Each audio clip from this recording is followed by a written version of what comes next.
All right, welcome again to the John McEntyre Show live this morning. Uh, Due to technical difficulties beyond our control, we were unable to broadcast at our regularly scheduled time, but we're here now. And so let me repeat, today is June June 18, 2024. Uh, we're going to just start over. We're not going to worry about it. We're going to start over. This is a fresh new show this morning. And so we're going to start with the wallet wins. Wallet win, the first one, helped husband and wife get the right disability coverage. This is what our office did yesterday. And it was the husband works outside the home, the wife works inside the home. She's the homemaker, takes care of the kids and runs the house. Basically, the CEO of the family, the hardest job out there. And so they had watched the show from the first I think the first week or whatever, and they got back from vacation and they was like, we needed to talk about this. And so we were able to the husband needed more disability insurance and the wife needed in disability insurance just in case something happened and someone would have to come in and take over for her just in case she became disabled for a while or whatever. And so that was a big time win for them. Peace of mind, most definitely, knowing that everything would be taken care of, that the house would not be disturbed if something did happen. So wallet win number two, finally had a pesky credit error removed. And that is a wallet win. That's a win on a lot of levels. That's a win off of persistence, because having something removed from your credit is not an easy task. It's not impossible. It is very possible. It happens all the time, but it's not like one of those things where you just call and say, "Hey, there's an error on my credit report," and they say, "Oh, my bad," and then they remove it. And basically in you know it just doesn't happen that way. It takes a while. It takes some persistence. It takes some phone calls, letters, and everything. It's taking over. It can take a while for it to actually happen. So that was definitely a win in persistence. Wallet win number three is is a very good one. And I know this person, they know what they're doing, they just don't know how big it is, that what they've just done. And it's basically is, I'm 19 years old and I just opened my retirement account. You're opening up a retirement account at 19, and you take advantage of whether it's a Roth IRA, traditional, whatever it is. They're at a big advantage because of time. They don't understand. Oh, maybe they do, I don't know, that the next 10 years, by the time that they're 30, they're going to be way ahead of the game than someone that started later. And I'm just talking about from compound interest. Compound interest, been called the eighth wonder of the world. And if you start that early, I mean, it's the difference of almost like $1 million, the same, everything being equal. A person starting at 30 years old, person starting at 19, it can be like a million difference. And I'm saying, it's sort of a general term, but if the numbers, if you ran the numbers and really see it, that 10 years will make a huge difference. I mean, a crazy difference. I remember when I learned about compound interest, years ago. It just took, my mind just couldn't get wrapped around it at first, but then it was just one of those things. Run the numbers. So three good wallet wins: husband and wife, peace of mind with disability insurance now to take care of the family, credit report removed, and retirement account opened at 19 years old. Big time win. So let's get into our question here. And the question for today is that I received was: my father made my sister the attorney in fact of his durable power of attorney. He is now in a nursing home, and she is basically wasting his money on herself. What can be done to stop her? Well, there's a few things that can be done to stop her. Um, and it's sad. It's sad that that's happening. And it's not a rarity. It happens a lot. Parents, they've worked hard, saved their money, done the right things, invested, have things in place to where they at least wouldn't be a financial burden, to then have someone very close to them that they probably trust with their life, that they love with all of their heart, to actually do something like this. And because it does happen, human beings, like to say with human beings, humans and money, money can bring out the best in people, and it can bring out the worst. It can uncover some serious flaws in a person's character. And so this just sounds like one of those situations. And because it happens, there's elder laws in place. And I'm not an attorney, so I can't go into all of those laws. And I'm not an attorney. There's a lot of the laws I just don't know. And so it's definitely, I would say, just right off the bat, start talking to attorneys if you don't already know one. Hopefully this power of attorney was put together. Power of attorney was actually done with the aid of an attorney, and that it was actually notarized and recorded to make it, very valid, as valid as possible. If you're going to take I always say, if you're going to take the first few steps, just go all the way and have it taken care of fully, because sometimes it's hard to prove certain things if every avenue hasn't been covered, if all your bases haven't been covered. So it is time to talk to an attorney, an estate planning attorney, especially one that's well versed in elder law and estate planning. It is time to talk to that type of an attorney, and that's like the umbrella answer. Talk to an attorney, and while you're doing that, make sure, what I've seen in these types of situations, I've seen them with real estate, seen them, with financial. Document everything, because you have to have proof. You can't just say,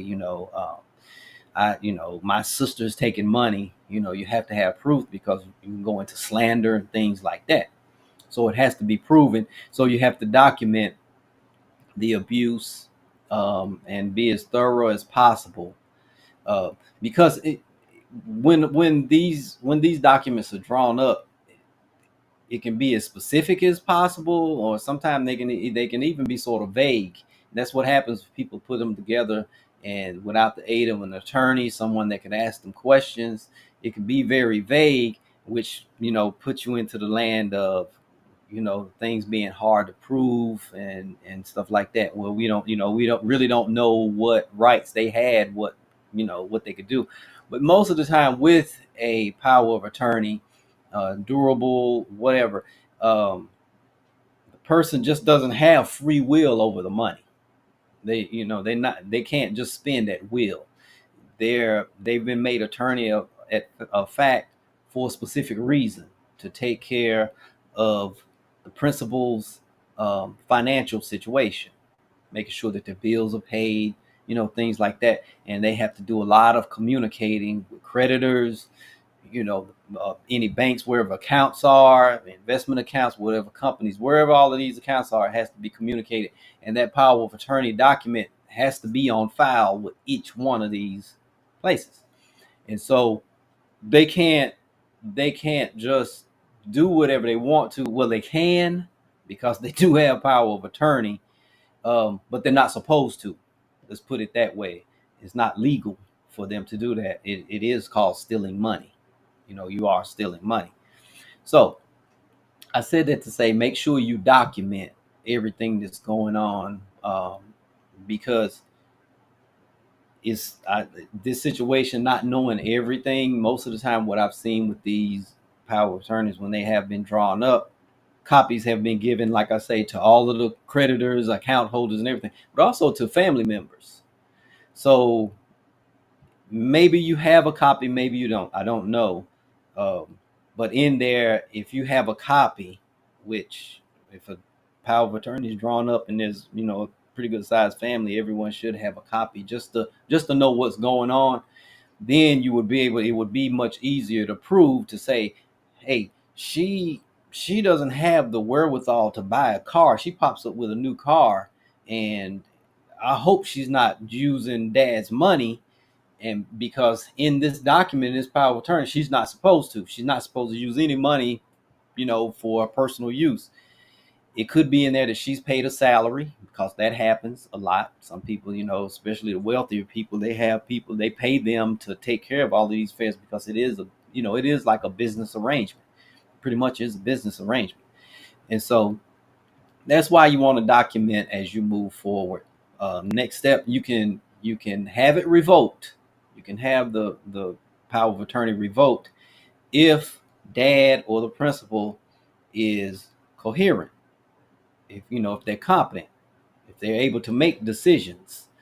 um, and hopefully it hasn't gotten to the point where he can't make decisions himself, because the power of attorney isn't it with it being durable, it's in effect.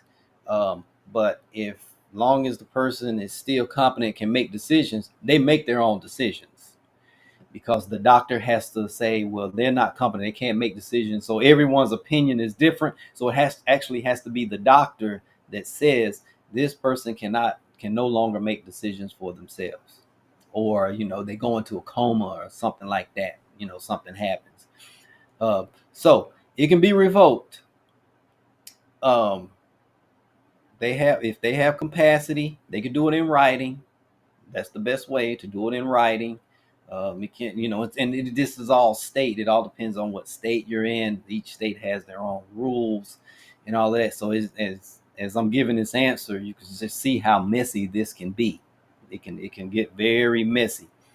So depending on the state, uh, you can have it revoked in writing. It depends on what state we want it, but you do want it in writing. I don't care what state you're in. You want everything in writing. All arrangements should be in writing, as as far as that goes.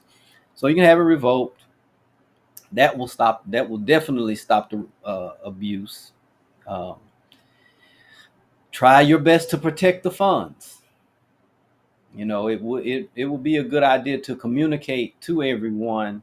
If you have proof, if you do have proof, um, do your best to protect the funds. That's why you want the attorney in sort of early and explain the situation. If it's a good elder attorney, a state attorney, it's not the first time seeing it. They've probably seen it over and over again, so they probably have processes in place where they can make it happen much quicker than you could ever make it happen. So you want to do that. Try to protect it. And if it's bad, and I hate saying this part, but sometimes it's just what you have to do. You have to report it to the authorities and have them stepping in and everything, to report the abuse, because that is a form of abuse. Someone's incapacitated, you're taking advantage of them, they're weaker than you. That's a form of abuse. And so you have decisions to make here. I'm just putting it out there. I've seen it. I've seen it the worst. Like I say, money can bring out the worst of people. I've seen it happen that way, to where, excuse me, the legal authorities were brought in. And so if you have all of that in place, you document it, you're talking to an attorney, you're working to have it revoked, do what you have to do to have it revoked, try to protect the funds, and make sure and communicate. Talk to your sister. Hey, looks like this is going on. I don't know that if it is. It looks like it is. Dad's accounts, they're sort of, they're just not looking right, or whatever. If you have access, but just start the conversation. That could, take it down the road. Okay, the gig is up. I've been, someone's watching me, so they could actually get on the right path and just do the right thing. Have conversations. Look, how can we put this money back to take care of dad? Because he trusts you. We trust you. So let's just do the right thing. So if you do that, that should have it taken care of there. And just get ready for it to be, like to say, prepare for the worst, hope for the best, and just move forward the best that you can. Be patient, and don't don't let it get as nasty as it's gonna be and as messy as it's gonna get.